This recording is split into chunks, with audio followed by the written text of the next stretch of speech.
Hey guys, how's it going? Solo back at it with another weekly Sunday options trade idea video. And again, I just want to reiterate, none of this is financial advice. I'm not telling you which tickers you should play. I'm not telling you which tickers I'm going to play.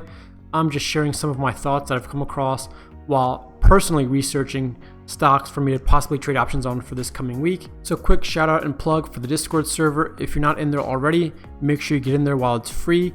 We are going to a paid only model starting September 1st. So now's your opportunity to get in there and check it out to see if it's something that you would like.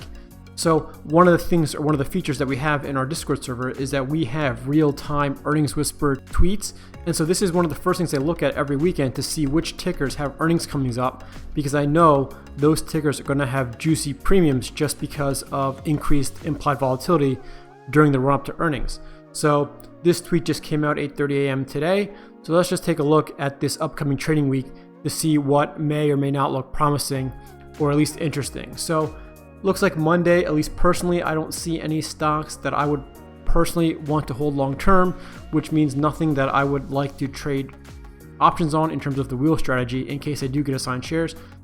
Some things caught my eye on Tuesday, so I'm looking here at Walmart. That's Tuesday morning before market open. Also Home Depot, that caught my eye.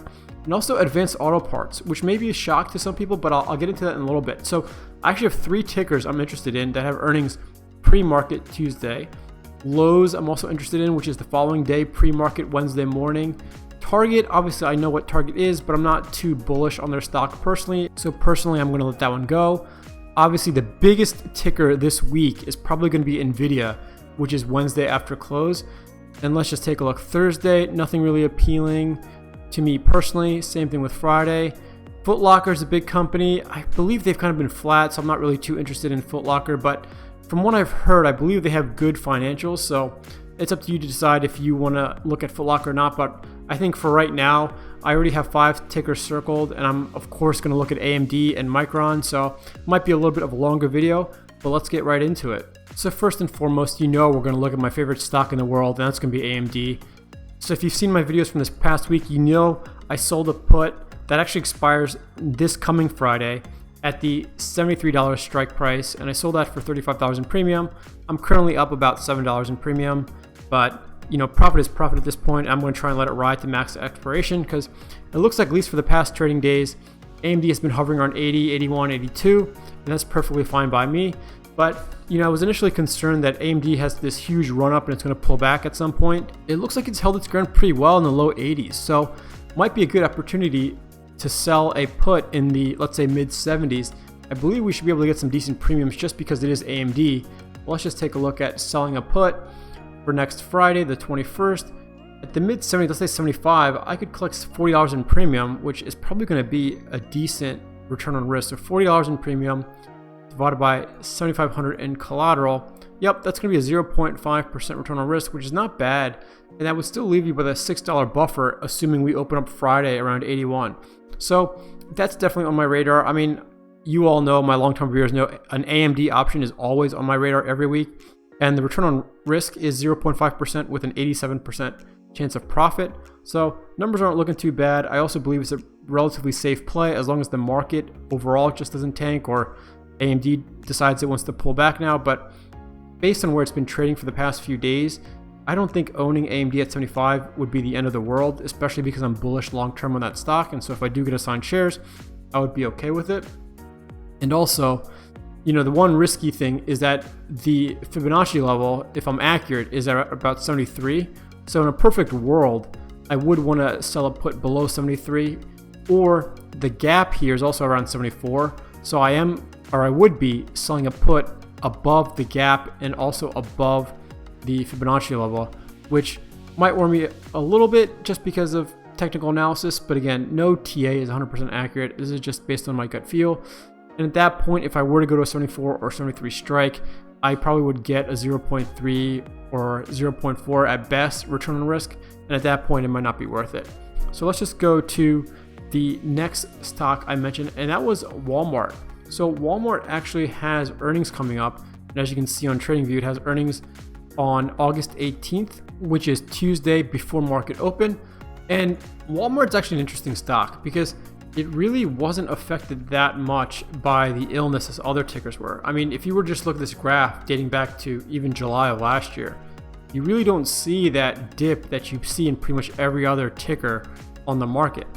And that's because, Walmart is a retail store. They sell essentially necessities. So no matter what's happening in the world, people are still going to need their essential items. So Walmart's been doing actually pretty well, and if you don't remember, recently they kind of introduced essentially a competitor to Amazon in terms of their online retail business. So that gave the stock a nice pump too. So usually, I've had Walmart on my watch list, but I took it off because the premiums on Walmart just weren't that great. And that's because the stock is not very volatile.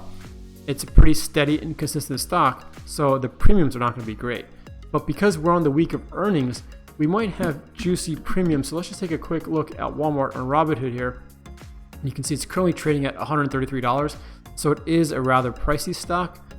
If you want to sell one contract that's cash covered, like a cash secured put, you're going to need at least $13,000 in collateral. So let's just see what the at the money return on risk is, because that gives you a good idea of how juicy the overall premiums are. So the at the money premium is $335. And again, these are for puts expiring this coming Friday, divided by 13,300 in collateral that you're going to need. So the at the money return on risk is not great, but for Walmart, it's actually pretty good. It's 2.5%. Again, if you look at other tickers like Space or DraftKings, they routinely have at the money return on risk 3, 4, maybe even 5%. But like I said, for Walmart, 2.5% is actually pretty good. If you wanted to sell, let's say, a 128 strike and collect $132 in premium, that's going to get you, let's do the calculation. That's going to still get you 1% return on your money. And you also have a 77% chance of profit. And personally, I'm assuming that Walmart is going to have good earnings. Now it's just a matter of what the estimates are and if they beat the estimates or not and what their forward guidance is. But again, Walmart has been a stable stock, so if you do get assigned shares of Walmart, in my opinion, it's not going to be the end of the world. So Walmart is definitely on my short list to keep an eye on when the market opens Monday to see where we're at. Again, it's a very early earnings in the week, meaning pre-market Tuesday. So basically you have one trading day in Monday if you do decide to open up an option and play IV Crush through Walmart earnings, which I may do because it is a pretty good stock in my opinion. The premiums are a little bit juicier than they usually are, so something to keep an eye on. The next stock I was looking at was Home Depot. And Home Depot and Lowe's have both been doing rather well throughout this year. As you can see, they're hitting actually all-time highs. So we hit a low of about 152. Before the illness, we were around 245. We are currently sitting at around 280. I would be playing Home Depot. The only thing is, as you can see, the stock is very pricey. Very pricey. So that's the only thing that's been holding me back, because that would tie up all, actually I'm not even sure I can afford it, but it would tie up all, if not more than all, of my portfolio in one ticker, which I just don't want to do in terms of selling cash secured puts. Now, if you have a larger portfolio, you may want to look at this stock. Again, not financial advice, but it would be something that I would be looking at if I had a larger portfolio. The other ticker, if you want to kind of play the same sector, would be Lowe's, because they basically do the same thing as Home Depot, and I'm sure their graph looks nearly identical. So they hit a low of about $65. Pre-illness, their high was 126. They're currently trading at 154. So almost half the price of Home Depot, and pretty much does the exact same thing, right? They're a home improvement retail store. So this is something that might be entertaining. Let's just take a look at what the return on risk is for at the money on Lowe's puts expiring this August. So $340 divided by 15,250. So the at the money is actually 2.2%. It's actually a little less than Walmart. So right now, if I had to choose personally, the Walmart option seems to be a better return on risk for reward ratio, in my opinion. I also think Home Depot and Lowe's are going to have good earnings just because they really were not shut down during the illness, and so people were still working and remodeling their homes because now they're home more often. If maybe they were working from home, and so they were still doing good business based on the news I've seen. Now, one thing is, if you still prefer Home Depot over Lowe's, and you may not necessarily have all the capital to sell a cash secured put, you can sell a spread, which would obviously limit your max profit, but it would also limit your max loss. And your max loss would be a nominal or a dollar value, and you would not have to run the risk of getting assigned shares of stock. So that's something you could look into if you did want to play these high value tickers like Nvidia or Home Depot. But let's just take a look at the Home Depot at the money option. So that's $540 divided by 28,000 in collateral that you would need. So this is even worse than Lowe's because this is only 1.9% return on risk. So far, in terms of my risk to reward ratio kind of rank list unofficially, I have Walmart at the top option right now, Lowe's second, and Home Depot third. Well, let's take a look at Nvidia. And again, I'm going to expect Nvidia probably has the juiciest premiums out of all these tickers because one, they're in the semiconductor sector, which has been doing very well. I mean, look at this graph. It's basically like a rocket taking off to the moon. I mean, if we didn't have this dip earlier in the year, this thing would basically be a straight line, which is kind of the dream scenario for a stock in my opinion. But the not dream scenario is the stock price. I mean, it's $464. I really wish they do a stock split like Apple is doing. A 4-to-1 would be nice. A 5-to-1 would be even better. But if any Nvidia execs are listening, please do a stock split. That way more of us can play options on your ticker because it's just way too expensive. Or maybe Elon can tweet out, Nvidia stock is too high, IMO. But anyway, let's just take a look at the premiums on Nvidia. So again, they have earnings coming up this week, and just doing a calculation on the at the money premium. I mean, look at it. Look how juicy it is. You would collect $1,700 in premium, $1,718 to be exact, and you're gonna put up about $46,250. Actually, you would put up exactly $46,250 in collateral. So your return on risk is 3.7%. So yeah, as predicted, I knew Nvidia would have the juiciest premiums. So 3.7% for at the money. I mean, that means that if you did have the means to put up that much collateral, you could sell probably a deep out of the money, like let's say, I don't know, $430 and still collect a good return on risk. So $540 divided by 43,000 in collateral. Yep, that's still going to give you a 1.3% return on risk. That's crazy. If I had the capital, I think I would want to make this play. I'd definitely be looking at it very, very hard because you would still be about $34 of a buffer between where the share price is and where the stock price is. And I really think Nvidia is going to crush their earnings just like AMD did. So, I mean, this stock is probably going to take off in my opinion. Again, not financial advice, but like I said, if you don't have the full collateral to put up for a cash secured put, you could look into selling spreads. So you can still play the ticker, but like I said, you're going to limit your max profit, but you're also going to limit your max loss because you won't have to worry about getting assigned shares. Your max loss will simply be a dollar value depending on the width of the strikes you choose. So right now, Nvidia has jumped to the top of my list. And the last ticker I mentioned, and it's kind of a dark horse because I'm sure a lot of people aren't paying attention to this, but Advanced Auto Parts. So usually in times of a recession, you know, people are not buying new cars, so they have to work with what they got. So if you have a used car, and maybe if the economy was booming and you're getting promotions at work, you were thinking about upgrading or opening up a new lease on a car, well, you may not have that luxury anymore. So let's say your car needs a new headlight or needs a new exhaust. You're going to go to an auto parts store and try and fix it up on the cheap, right? So usually tickers like this, like Advanced Auto Parts, they usually do well in times of recession. So as you can see, you know, it's kind of odd because the one thing that kind of scares me about this ticker is that it was actually dipping down before the illness even happened. So you can see it was kind of peaking around November of last year, then slowly dipping down. And then it really dipped down all the way to a low of about $75. But currently we are back at around 160. And its high in the past year was about 167. So we are very close to all-time highs. But you can see they've recovered nicely, just like a lot of other stocks. But they have earnings. I'm actually curious how juicy their premiums are. The other thing that scares me is I wonder how the option volume is. It's probably not that great. I mean, it is decent, so you probably will be able to get a fill, but you can see the bid-ask spread is very wide. It's 70 cents. So it might be something just to keep an eye on, but let's just see what the at-the-money premium is. So $465 divided by 15,500 in collateral. So the at the money premium is actually 3%, which is not bad. I mean, that's actually better than Walmart right now. So I'm not sure how they're going to do with earnings. I haven't looked into their ticker that much, but let's just see if we can find out on TradingView how their past earnings went. So they had recent earnings in April. They actually hit their estimates. It was 0.63 and they reported 0.63.